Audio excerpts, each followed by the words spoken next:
نحمدہ ونصلی علی رسولہ الکریم، اما بعد۔ پروگرام مسائل اور ان کا حل کے ساتھ ایک بار پھر آپ کی خدمت میں حاضر ہوں۔ سعد شیخ صاحب نے لاہور سے یہ مسئلہ پوچھا ہے، کیا بیٹے کی پراپرٹی میں ماں کا حصہ ہوتا ہے جبکہ بیٹے کے آگے 4 بیٹے ہیں، بیٹی کوئی نہیں ہے، نیز بیٹے کی وفات ہو چکی ہے؟ یہ اس اعتبار سے بڑا غیر معمولی اہمیت والا مسئلہ ہے اور انتہائی اہم اور ضروری سمجھے جانے والا شرعی مسئلہ ہے، جس کو ہمیں ایک مرتبہ بڑی وضاحت کے ساتھ سمجھنا چاہیے۔ اور وہ یہ کہ ہمارے ہاں معاشرے کے اندر یہ بات تو سمجھی جاتی ہے، مانی جاتی ہے، چاہے دیہاتی علاقے ہوں چاہے شہری علاقے ہوں، سماج میں یہ بات تو مشہور و معروف ہے، والد کا انتقال ہوا تو اس کا مال، اس کا ترکہ اس کے بیٹے بیٹیوں بیوی میں تقسیم ہوگا۔ اسی طریقے سے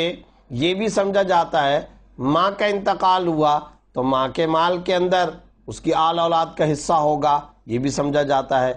اسی طریقے سے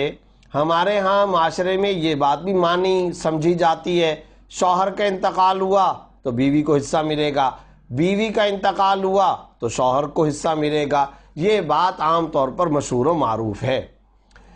اسی طرح کسی درجے میں کچھ لوگ یہ بات بھی مانتے اور تسلیم کر لیتے ہیں کہ اگر بیٹے کا انتقال ہوا تو بیٹے کے مال کے اندر جہاں اس کی آگے آل اولاد کا حصہ ہے، اس کی بیوی کا حصہ ہے، بیٹے کی آگے جو بیٹیاں ہیں ان کا حصہ ہے، بیٹے کا انتقال ہوا تو اس کے آگے جو بیٹے ہیں ان کا حصہ ہے، تو بیٹے کے جو والدین ہیں ان کا حصہ ہوگا۔ یہ بھی کچھ نہ کچھ درجے کے اندر مانا جاتا ہے کہ اگر فرض کریں کہ ماں باپ موجود ہیں اور ان کی زندگی کے اندر بیٹے کا انتقال ہو گیا، بیٹے کی آگے آل اولاد موجود ہے، چلو ٹھیک ہے، اس بیٹے کے ماں باپ کو بھی حصہ ملے گا۔ لیکن ایک بات عام طور پر ہماری دیہاتی زندگی کے اندر، دیہاتی دنیا کے اندر بالکل نہ سمجھی جاتی ہے، نہ مانی جاتی ہے۔ وہ کیا؟ بیٹی بڑی ہوئی، بیٹی کی شادی کر دی گئی، زمانہ گزر گیا، بیٹی کے آگے بیٹے پیدا ہو گئے، بیٹی کے آگے بیٹیاں پیدا ہو گئیں، اور ایک لمبا ٹائم گزر گیا، بیٹی شوہر کے ساتھ بطور بیوی کے رہ رہی ہے۔ اب جہاں کہیں پر بھی ایک لمبے زمانے کے بعد، لمبے عرصے کے بعد، یعنی اس بیٹی کی آل اولاد، پھر آل اولاد کے آل اولاد پیدا ہو گئے، یعنی یہ نانی بن گئی، یہ دادی بن گئی۔ اب اگر اس صورتحال کے اندر اس بیٹی کا انتقال ہوتا ہے تو وہ جو میکے کے اندر والد موجود ہے، وہ جو میکے کے اندر اگر زندہ ماں موجود ہے، اس کے بارے میں ہمارے ہاں دیہاتی زندگی میں یہ تسلیم نہیں کیا جاتا کہ اس بیٹی کے مرنے کے بعد میکے میں موجود ماں باپ کو بھی حصہ ملے گا، ترکے اور جائیداد میں ان کا بھی حصہ ہے۔ اس کو بہت سارے لوگ نہیں سمجھتے، حالانکہ یہ انتہائی اہم ترین ضروری مسئلہ ہے اور ترکے اور جائیداد کے بنیادی مسائل میں سے۔ دیکھیں میراث کے اندر کس کس کا حصہ ہے، اس میں کچھ اعصاب ہوتے ہیں، عصبہ ہوتے ہیں، کچھ ذوی الفروض ہوتے ہیں، کچھ ذوی الارحام ہوتے ہیں۔ یہ جو ذوی الفروض ہوتے ہیں یہ کون لوگ ہوتے ہیں؟ ذوی الفروض کن کو کہا جاتا ہے؟ ذوی الفروض ان کو کہا جاتا ہے کہ جن کا حصہ قرآن کریم کے اندر اللہ رب العزت نے متعین کر دیا، یعنی جو قرآنی وارث ہوتے ہیں۔ تو ماں باپ تو ہر صورت کے اندر وارث بنتے ہیں، شرعاً، قانوناً، اخلاقاً، ہر اعتبار سے ماں باپ کو وراثت اور ترکے اور جائیداد میں حصہ ملتا ہے۔ یہ نہیں ہو سکتا کہ ماں باپ کو حصہ نہ ملے۔ ماں باپ ذوی الفروض میں سے ہیں، ماں باپ قرآنی وارث ہیں، ماں باپ وہ وارث ہیں جن کا ابدی، غیر اختیاری، جبری، اضطراری ہر صورت کے اندر حصہ وراثت سورہ نساء کی آیت نمبر 11 میں خود اللہ نے بیان فرما دیا۔ اور وہ کیا؟ وَلِأَبَوَيْهِ لِكُلِّ وَاحِدٍ مِّنْهُمَا السُّدُسُ، ماں باپ کا اگر اولاد موجود ہے تو چھٹا حصہ ہے، سدس یعنی چھٹا حصہ ہے۔ ہر صورت میں ماں کو حصہ ملے گا، ہر صورت میں باپ کو حصہ ملے گا، چاہے یہ بیٹی بیاہے جانے کے بعد 40 سال بیت گئے، 30 سال بیت گئے، آگے اس کی آل اولاد ہو گئی، لیکن جب کبھی اس کا انتقال ہوگا تو انتقال کے بعد اس بیٹی کے حصے میں میکے کے اندر جو موجود ماں ہے اس کا باقاعدہ حصہ ہے، اس کو چھٹا حصہ ملے گا اگر آگے اس کی آل اولاد موجود ہے۔ والد اگر میکے کے اندر موجود ہے اس کا حصہ ہے۔ 7 سمندر پار بیٹی ہے اور اس بیٹی کی شادی کر کے امریکہ جا چکی، جرمنی و فرانس جا چکی، 50 سال بیت گئے وہاں پر، لیکن اگر اس بیٹی کا وہاں پر انتقال ہوتا ہے تو یاد رکھیے میکے کے اندر، کراچی میں، پاکستان کے کسی شہر میں، کسی بھی جگہ پر اگر اس کی ماں موجود ہے، اس کا والد موجود ہے، اسے حصہ میراث ملے گا۔ یہ قانون بڑی وضاحت کے ساتھ سمجھ لینا چاہیے۔ اور یہ جو آج پہلا سوال آیا، یہ سوال بھی اسی وجہ سے پیدا ہوا۔ اس سوال کے اندر کیا کہا جا رہا ہے؟ سعد شیخ صاحب لاہور سے یہ مسئلہ پوچھ رہے ہیں، کیا بیٹے کی پراپرٹی میں ماں کا حصہ ہوتا ہے جبکہ بیٹے کے آگے 4 بیٹے ہیں؟ اب یہ انہوں نے پوچھا ہے۔ سوال یہ پیدا ہوتا ہے کہ یہ سوال ان کے ذہن میں کیوں آیا، یہ سوال انہوں نے کیوں پوچھا؟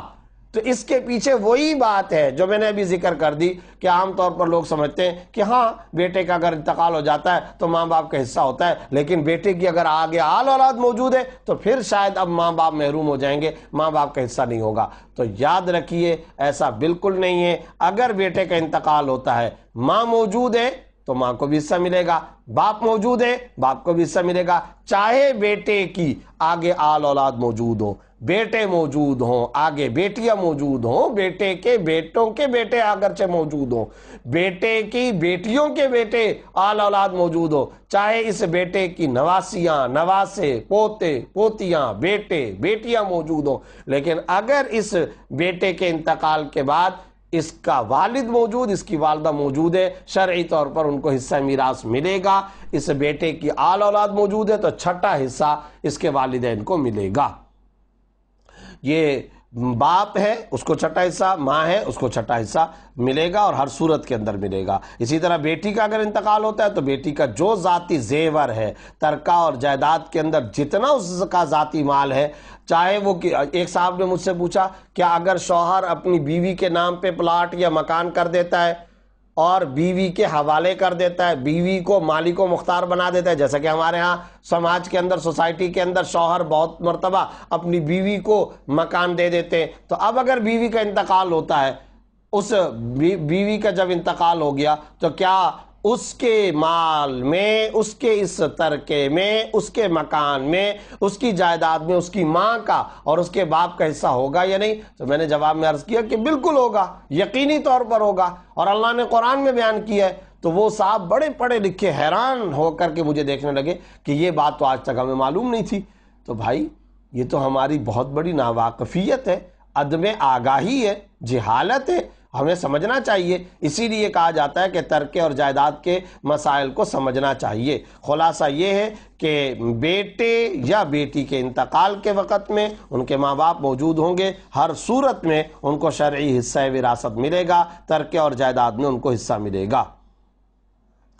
یہ چونکہ یہاں پر انہوں نے ساتھ میں کہا ہے کہ بیٹے کے آگے 4 بیٹے ہیں، بیٹی کوئی نہیں ہے، تو چونکہ بیٹے کی آل اولاد موجود ہے لہذا اس صورت میں ماں کو کل مال کا چھٹا حصہ ملے گا۔ اور یاد رکھیں اگر اولاد نہیں ہے، بیٹے کی اگر آگے اولاد نہیں ہے تو پھر اولاد نہ ہونے کی صورت میں ماں کو پھر 1/3 ملتا ہے اور باپ کو 2/3 ملتے ہیں۔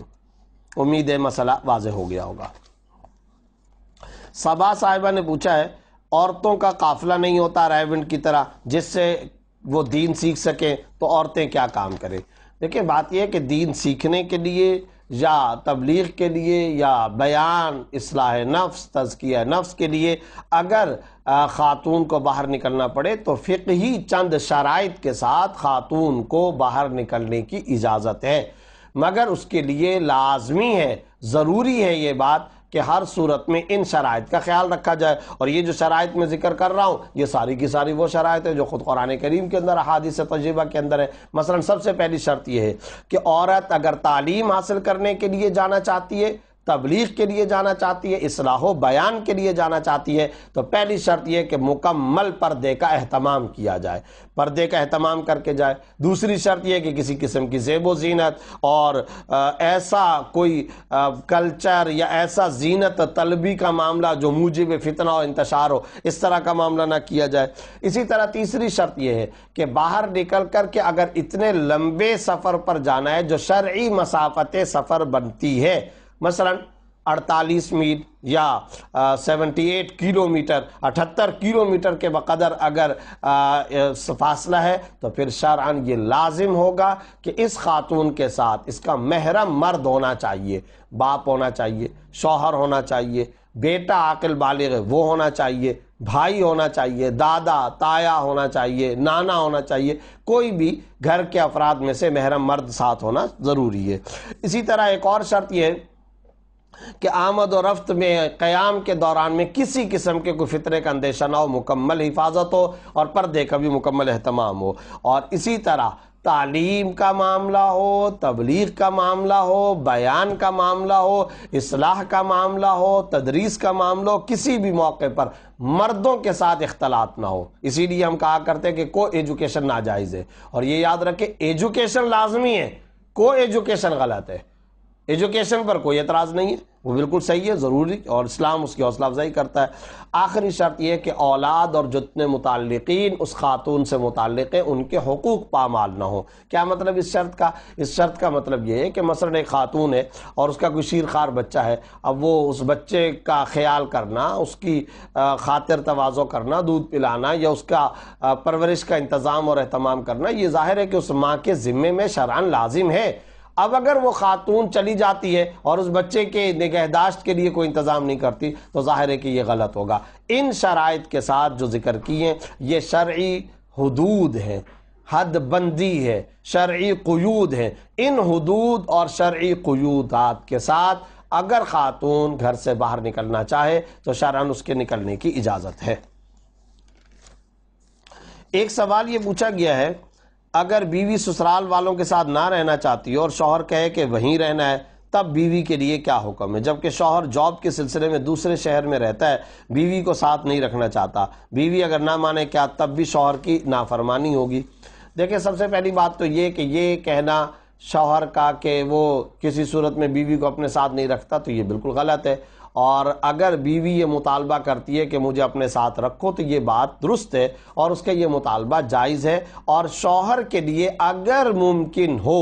تو بیوی کے اس مطالبے کو پورا کرنا چاہیے۔ مثال کے طور پر یہاں سوال میں پوچھا گیا کہ شوہر جاب کے سلسلے میں کہیں پر مقیم ہے، تو وہ وہاں پر دیکھے اگر جاب کے مالکان یا فیکٹری، کارخانہ، محکمہ، جس جگہ پر بھی وہ ملازمت یا نوکری کرتا ہے، تو وہاں پر اگر ارباب اقتدار، حکام، افسران قانونی طور پر اسے باقاعدہ مکان دینے کے لیے تیار ہوں یا الگ سے مکان لے کر، خرید کر یا کرائے پر اس کے لیے یعنی شوہر کے لیے وہاں بیوی بچوں کو ٹھہرانا ممکن ہے، تو پھر ایسی صورت میں بیوی کو اپنے ساتھ ہی رکھنا چاہیے، اور بیوی بچوں کو اپنے ساتھ رکھنے کے اندر بے شمار فوائد ہیں، بے شمار قسم کے فوائد ہیں، تعلیمی، تربیتی فوائد ہیں، روحانی، جسمانی فوائد ہیں۔ خاص طور پر موجودہ زمانے کے اندر بعض اوقات نگہداشت کی ضرورت ہوتی ہے، تربیت کی ضرورت ہوتی ہے، ہر وقت خوشی، غمی، کفالت، بیماری، دکھ سکھ کے معاملات بے شمار قسم کے ہوتے ہیں۔ تو موجودہ پرفتن زمانہ چل رہا ہے، اس دور کے اندر اگر بیوی کو، بچوں کو اپنے ساتھ رکھنا ممکن ہو تو اسی پر عمل کرنا چاہیے۔ یہ تو ہے پہلی اصولی بات۔ لیکن اگر شوہر کے لیے بیوی بچوں کو ساتھ رکھنا ممکن نہ ہو، اور ایسا ہوتا ہے کئی ساری جگہوں پر، اور ظاہر ہے کہ معاش کے لیے شوہر گیا ہوا ہے، تو پھر بیوی بچوں کو یہی ترغیب دی جائے گی کہ وہ اس سلسلے میں شوہر کے ساتھ تعاون کریں، والد کے ساتھ تعاون کریں، باہمی انڈرسٹینڈنگ کے ساتھ، حکمت کے ساتھ، اسے اس بات پر مجبور نہ کریں۔ اگر اس کے لیے ممکن نہیں، مثلا یہ کہ اس کے پاس اتنی معاشی مضبوطی نہیں ہے کہ وہ اپنے بیوی بچوں کے لیے علیحدہ مکان خریدے یا کرائے کا انتظام کرے، ایسا بھی اس کے پاس بندوبست اور انتظام نہیں ہے، تو ایسی صورت میں پھر بیوی کو چاہیے کہ تعاون کرے۔ یہ تو ہو گیا ایک اصولی مسئلہ۔ اب اس کے بعد اگلا مسئلہ یہ سمجھنا چاہیے کہ بیوی یہ کہتی ہے کہ میں سسرال کے ساتھ یعنی میں شوہر کے والدین کے ساتھ نہیں رہنا چاہتی، تو کیا ایسی صورت میں شوہر اپنی بیوی کو اپنے والدین کے ساتھ یا ایک بڑے مکان میں جس میں اس کے والدین بھی رہ رہے ہوں اس کے ساتھ رہنے پر مجبور کر سکتا ہے، یا بیوی کا مطالبہ مانتے ہوئے علیحدہ مکان کا بندوبست اور انتظام کرنا شرعاً ضروری ہے؟ اس کی تفصیل کیا ہے؟ تو اس سلسلے میں تھوڑی سی تفصیل ہے جس کو سمجھ لینا چاہیے۔ فقہی فتوے کے اعتبار سے شرعی تفصیل یہ ہے کہ اگر اصولی طور پر بیوی متوسط گھرانے سے تعلق رکھتی ہے، یعنی وہ جہاں سے آئی ہے اپنے ماں باپ سے، اپنے میکے سے، تو اگر مڈل کلاس سے تعلق رکھنے والی خاتون ہے، جیسا کہ سماج میں عام طور پر ایسی ہی خواتین ہوتی ہیں، متوسط گھرانے سے تعلق رکھنے والی خاتون ہے، تو پھر ایسی صورت میں شوہر اگر ایک ہی بڑے گھر کے اندر اپنی بیوی کو اپنے والدین کے ساتھ رکھنا چاہتا ہے تو رکھ سکتا ہے، مگر بیوی کے مطالبے کی بنیاد پر پہلا کام تو یہ کرے کہ بیوی کے لیے علیحدہ کمرے کا انتظام کرے، نمبر ایک بات۔ نمبر دو، کچن اور واش روم بھی الگ کیا جائے۔ تو علیحدہ کمرہ، علیحدہ کچن، علیحدہ باتھ روم واش روم کا انتظام کرنا یہ شوہر کے ذمہ شرعاً واجب ہے۔ کب؟ جبکہ بیوی اپنے میکے سے، اپنے ماں باپ سے جہاں سے آئی ہے وہاں سے یہ متوسط گھرانے سے تعلق رکھنے والی ہے اور مڈل کلاس سے بلانگ کرنے والی خاتون ہے، شوہر کے ذمہ شرعاً لازم ہے۔ اگر اب بیوی مطالبہ کر چکی ہے تو پھر ایسی صورت میں شوہر پر شرعاً واجب ہے کہ اگرچہ وہ اپنے والدین کے ساتھ بڑے گھر کے اندر رکھنا چاہتا ہے، ٹھیک ہے وہ رکھ سکتا ہے، مگر ایک تو علیحدہ کمرے کا انتظام کیا جائے، علیحدہ کچن کا انتظام کیا جائے، علیحدہ واش روم کا انتظام کیا جائے۔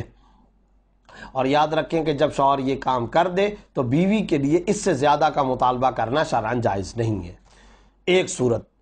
دوسری صورت یہ کہ اگر بیوی غریب گھرانے سے تعلق رکھتی ہے، اور غریب گھرانے سے تعلق رکھنے کا مطلب کیا ہے؟ مثال کے طور پر بعض اوقات جنگل والے علاقوں سے، دیہاتی علاقوں سے، یا کمزور معاشی حالات والے علاقوں سے، کوئی پہاڑی علاقہ ہے، صحرائی علاقہ ہے، کوئی ایسے دیہاتی ایریاز سے آنے والی جہاں پر وہ جس ماں باپ کے گھرانے کے اندر رہتی تھی وہاں پر بکریوں کا دودھ بھی دوہنا پڑتا تھا، جانوروں کو بھی پالنا پڑتا تھا،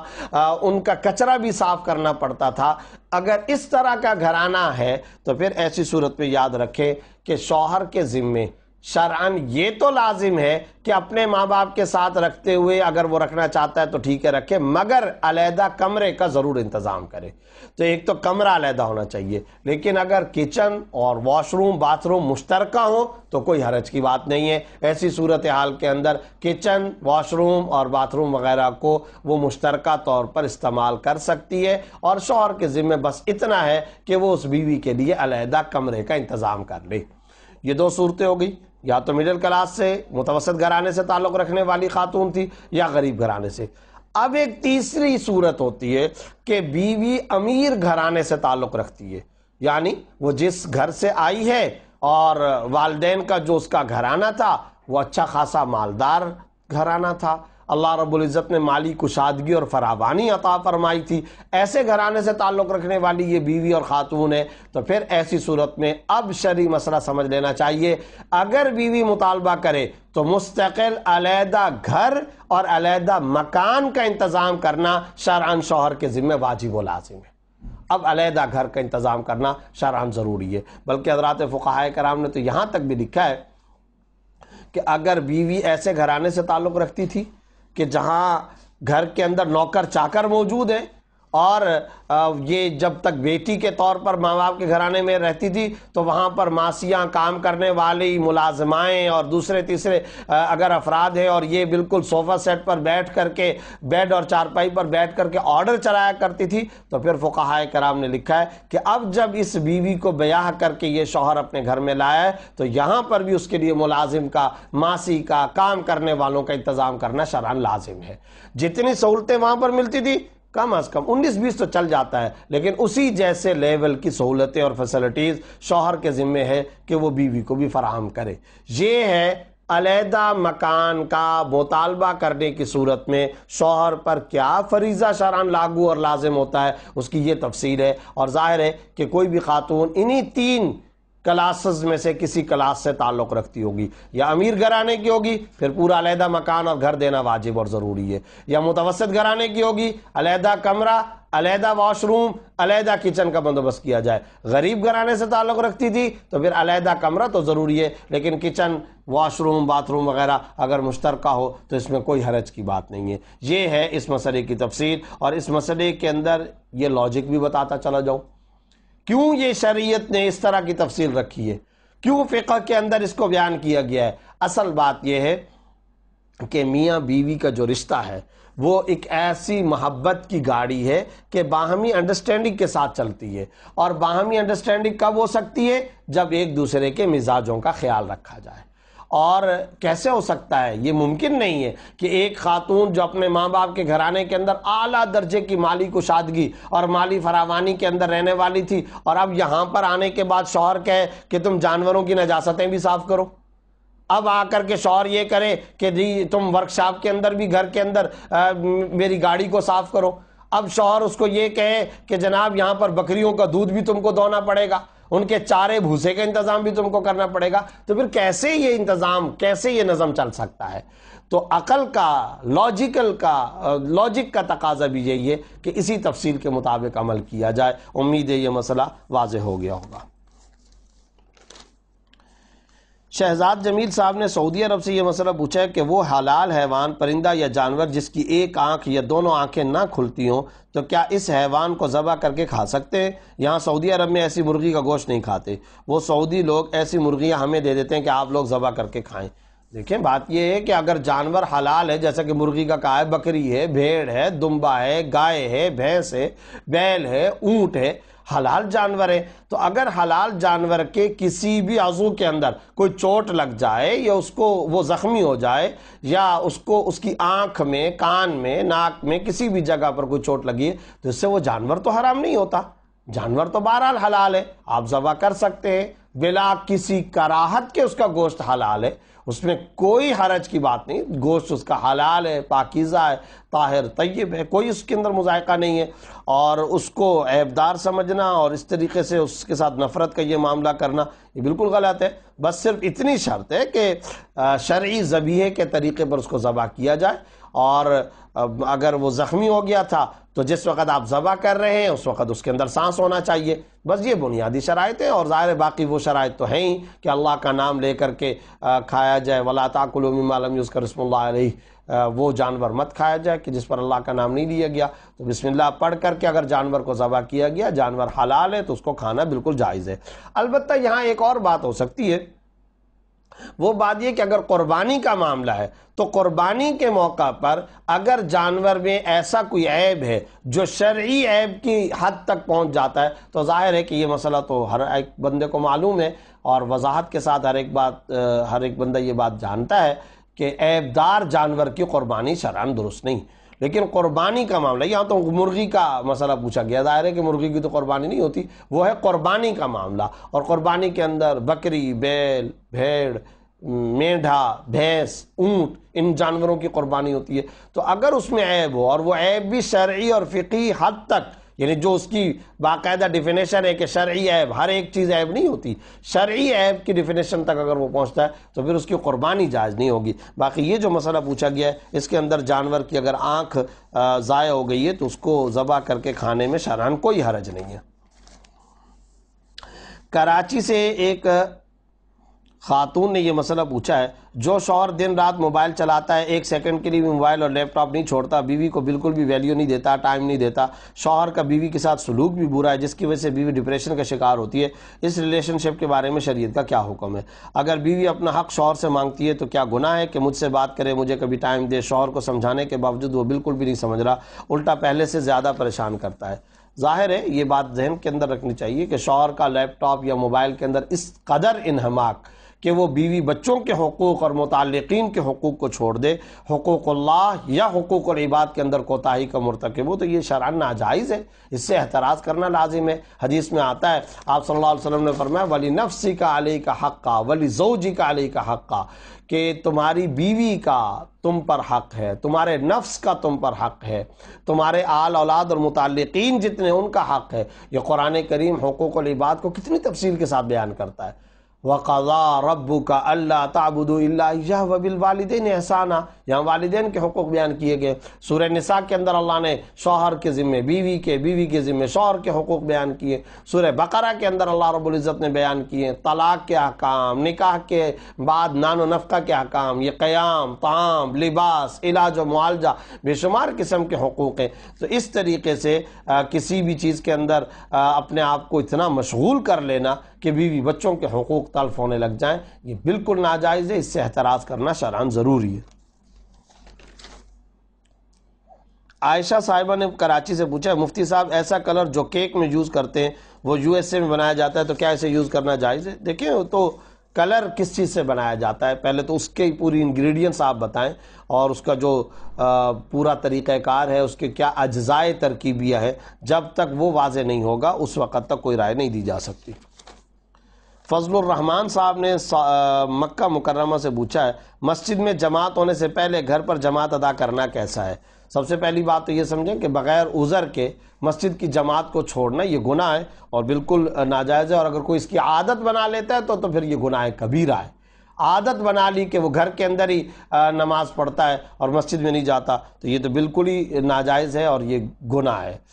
ہاں اگر کسی وقت عذر ہو، کوئی مہمان آ گئے، کوئی ایسا عذر کہ بیماری کا مسئلہ پیش آ گیا، یا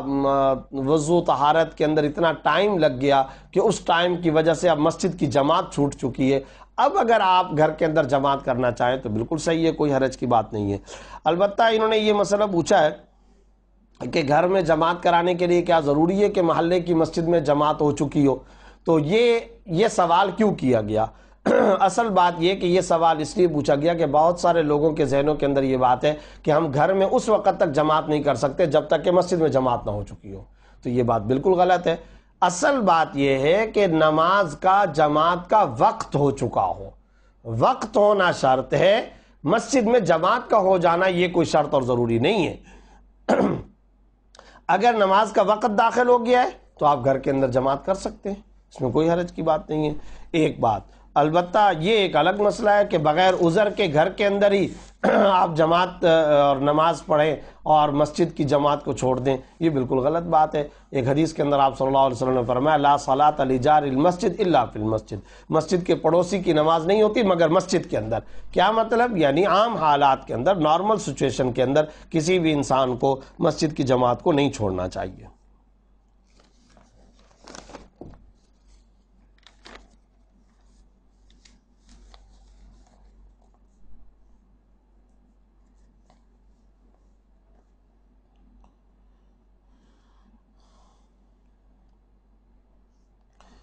عطاء الرحمان صاحب نے پوچھا ہے کہ میں سرکاری ملازم ہوں، ہمارا دفتری وقت صبح 8 سے شام 5 بجے تک ہے، بعض اوقات فارغ یا کوئی دفتری کام نہ ہونے کی وجہ سے 2 سے 3 بجے چھٹی کر لیتے ہیں، کیا ایسا کرنا صحیح ہے؟ دیکھیں اصل بات یہ ہے کہ یہ جو سرکاری ملازم ہوتا ہے یہ اپنا ٹائم اپنے محکمے کو دینے کا معاہدہ کرتا ہے، اور وہ ٹائم ہے مثلا یہاں انہوں نے لکھا ہے صبح 8 بجے سے لے کر شام 5 بجے تک۔ جب آپ نے ٹائم اور ایک ایگریمنٹ کے مطابق وقت دینے کا باقاعدہ معاہدہ کیا ہے تو فقہی فتوی کی اصطلاح کے اندر آپ کو اجیر خاص کہا جائے گا۔ اجیر خاص کا مطلب کیا ہے کہ وہ مخصوص اور مختص ملازم جو ایک متعین اور مقرر ٹائم دینے کے بعد اس ٹائم میں حاضر ہونا شرعاً ضروری ہے، جس کا یہ ہوتا ہے اجیر خاص۔ تو آپ یاد رکھیں کہ اگر کوئی کام نہ بھی ہو تب بھی آپ کو اتنا ٹائم پورا کرنا ضروری ہے۔ ہاں کسی وقت عذر کی وجہ سے اگر آپ باقاعدہ افسران مجاز سے اجازت لے کر کے چھٹی لے کر کے جانا چاہیں وہ ایک الگ مسئلہ ہے، لیکن عام حالات کے اندر آپ نے جتنا ٹائم دینے کا معاہدہ کیا ہے اتنا ٹائم دینے کے آپ پابند ہیں، اور اتنا ٹائم دینا شرعاً لازم ہے۔ طاہرہ خالد نے پوچھا کیا سوتیلی ماں کی جائیداد میں سوتیلے بیٹوں کا حصہ ہے جبکہ اس کے اپنے بھی بچے ہیں؟ نہیں، سوتیلی ماں کی جائیداد کے اندر جو اس کے سوتیلی اولاد ہے ان کا حصہ نہیں ہے، جو اس کے اپنے ذاتی اپنے جو بچے ہیں اپنی اولاد ہے ان کا حصہ ہوگا۔ عامر خان نے پوچھا کیا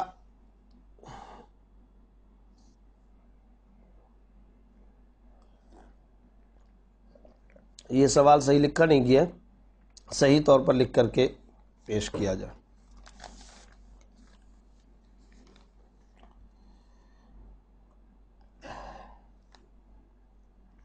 ام عمیر صاحبہ نے یہ پوچھا ہے کہ بیوہ عورت کے بچے اگر چھوٹے ہوں تو کیا بیوہ شوہر کے آفس میں پردے کے ساتھ آفس جاب کر سکتی ہے؟ دیکھیں بات یہ ہے کہ بوقت ضرورت اگر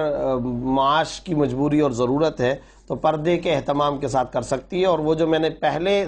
بلکہ دوسرے سوال کے جواب میں جتنی باتیں عرض کی ہیں، جو حدود اور قیود اور جو شرطیں بیان کی ہیں ان تمام شرطوں کا لحاظ کرنا ضروری ہے۔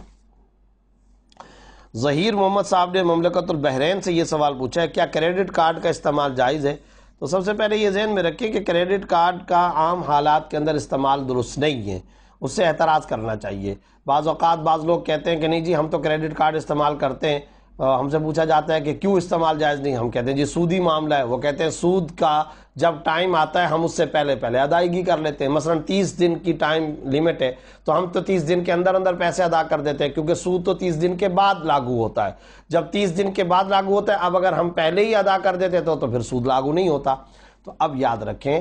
ایک ہے، دیکھیں حضور اقدس صلی اللہ علیہ وسلم نے صحیح مسلم کی حدیث کے اندر 4 افراد پر لعنت بھیجی ہے، لعن اللہ واکل الربا وموکل الربا وکاتبہ وشاہدہ، اللہ کی لعنت تو سود کھانے والے پہ، سود کھلانے والے پہ، سود کی لکھت پڑھت کرنے والے پر، اور سودی معاملے پر گواہ بننے والے پر۔ اب معاملہ یہ ہے کہ اگر آپ اس ٹائم مقررہ فکس لمٹ کے اندر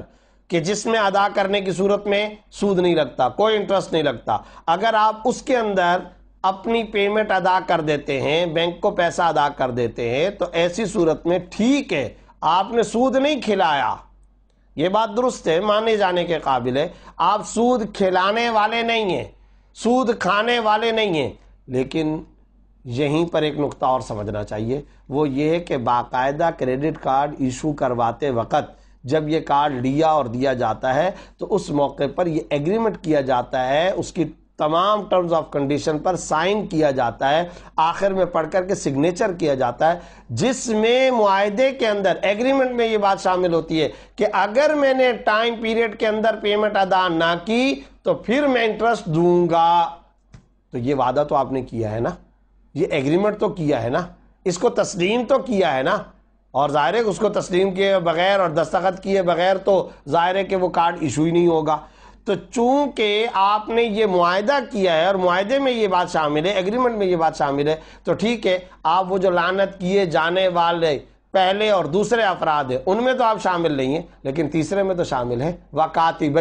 یعنی سودی ایگریمنٹ کرنے والا، معاہدہ کرنے والا، چاہے آپ ٹائم لیمٹ کے اندر پیسے ادا کر لیں گے، پیمنٹ کر لیں گے، لیکن آپ نے یہ معاہدہ اور ایگریمنٹ کیا ہے، لہٰذا اس ایگریمنٹ اور معاہدے کے کرنے کی وجہ سے شرعاً کریڈٹ کارڈ کا استعمال ناجائز ہے۔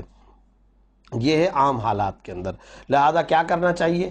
چارج کارڈ کو استعمال کرنا چاہیے، ڈیبٹ کارڈ کو استعمال کرنا چاہیے۔ لیکن اگر کوئی ایسی جگہ آ جائے جہاں چارج کارڈ کی سہولت موجود نہیں ہے اور ڈیبٹ کارڈ کی سہولت موجود نہیں ہے تو پھر یاد رکھیں اس شرط کے ساتھ ایسی جگہ پر مجبوری کی حالت میں کریڈٹ کارڈ کا استعمال جائز ہے، اس شرط کے ساتھ کہ آپ ٹائم لیمٹ کے اندر پیسے ادا کر لیں اور اس کے اوپر کسی قسم کی سود کی ادائیگی نہ کرنی پڑے، وہ جو متعینہ مدت میں ادائیگی ہے اس کو یقینی بنائیں، نمبر 1، اور نمبر 2 یہ ہے کہ کریڈٹ کارڈ کو غیر شرعی امور کے اندر استعمال نہ کیا جائے۔ وہ تو ظاہر ہے کہ چاہے کرنسی بھی ہو تو بھی اس کو غیر شرعی امور کے اندر استعمال کرنا اور خرچ کرنا شرعاً جائز نہیں ہے۔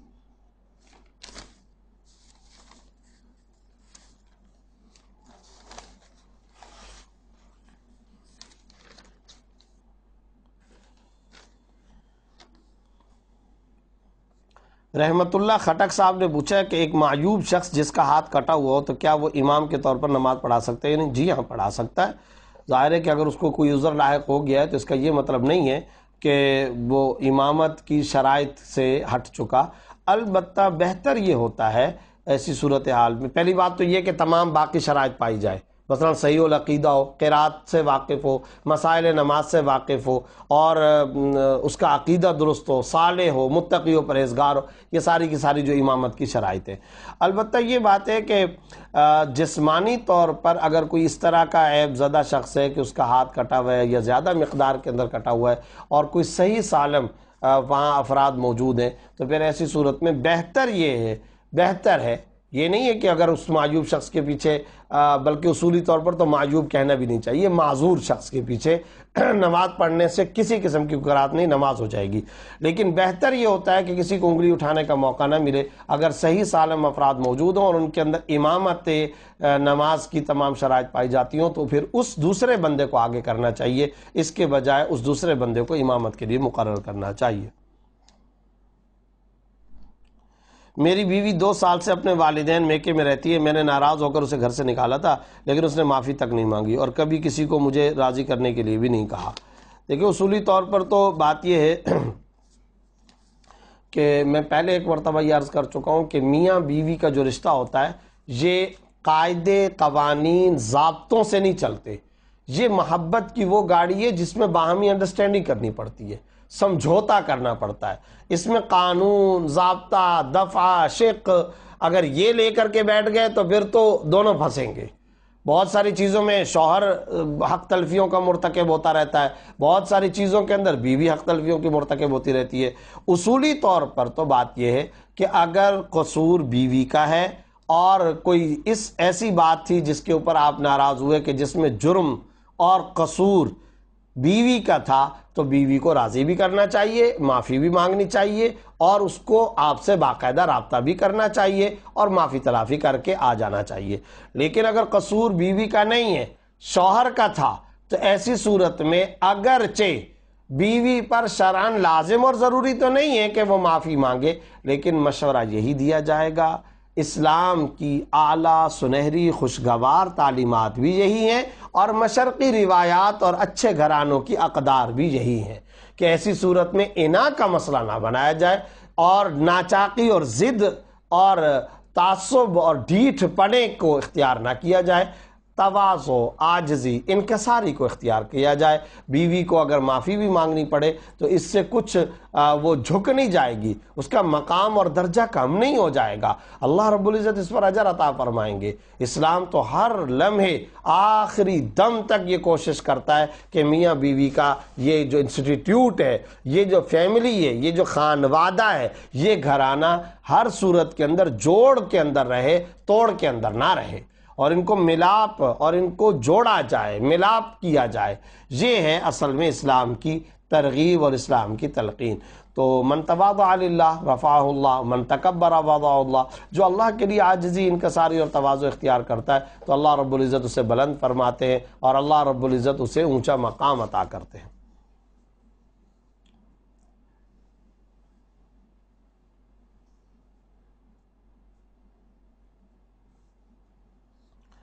احسن لاشاری صاحب نے جامپور سے یہ مسئلہ پوچھا کہ آٹا چکی پر آٹا پسوانے کی صورت میں چکی والا 1 من گندم پسائی پر 1 کلو آٹا کٹوتی کرتا ہے،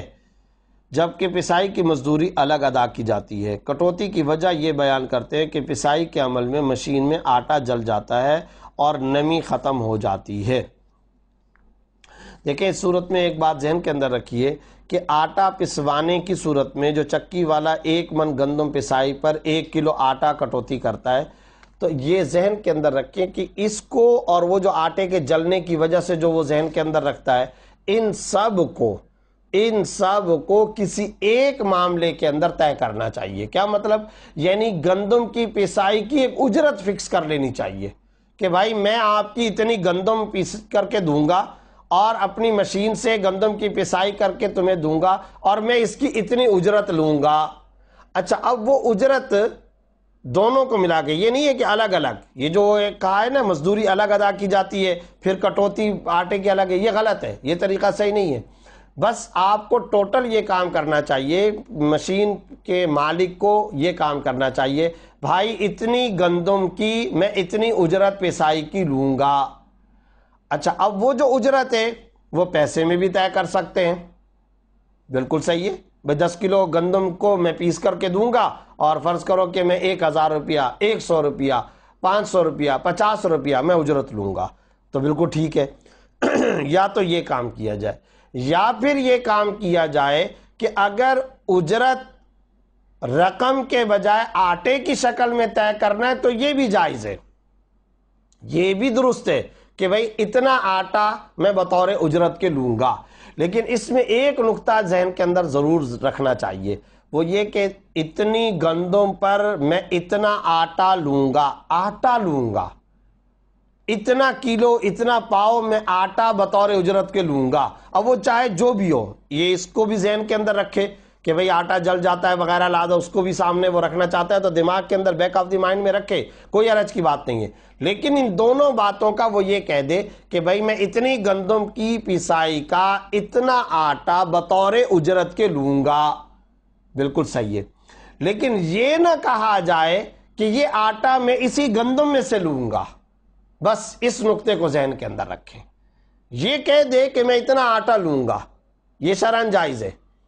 میں اتنا آٹا بطور اجرت کے لوں گا. لیکن یہ کہنا صحیح نہیں ہے, یہ طریقہ صحیح نہیں ہے کہ اس گندم میں سے میں اتنا آٹا لوں گا,